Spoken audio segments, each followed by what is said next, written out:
ام المومنین عائشہ سے ایک روایت ہے کہ ایک جوان شخص جو کہ اچھی شہرت کا حامل تھا، جب ماہ ذی الحج کا آغاز ہوا تو اس نے روزہ رکھا۔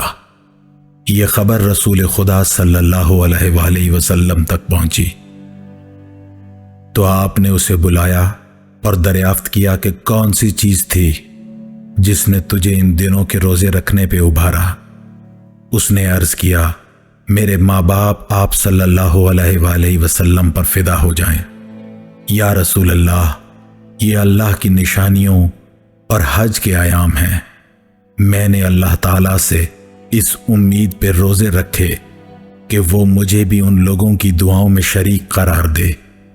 آپ صلی اللہ علیہ وآلہ وسلم نے ارشاد فرمایا، بے شک تیرے لیے ہر اس دن کے عوض کہ جس کا تو نے روزہ رکھا ہے 100 غلاموں کو آزاد کرنے، 100 قربانی کے اونٹ اور 100 گھوڑوں کو راہ خدا میں دینے کا ثواب ہے۔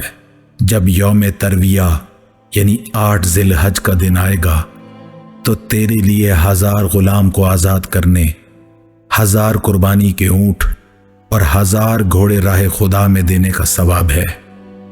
اور جب یوم عرفہ یعنی 9 ذی الحجہ کا دن آتا ہے تو تیرے لیے 2000 غلاموں کو آزاد کرنے، 2000 قربانی کے جانور اور 2000 گھوڑے راہ خدا میں دینے کا ثواب ہے۔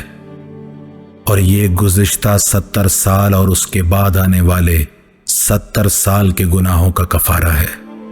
امام موسیٰ بن جعفر علیہ السلام نے فرمایا، جس نے ذی الحجہ کے 10 دنوں میں پہلے دن کا روزہ رکھا اسے 80 مہینوں کا ثواب ملے گا، اور جس نے باقی 9 دنوں کا روزہ رکھا اس کو سارے زمانے کا ثواب ملے گا۔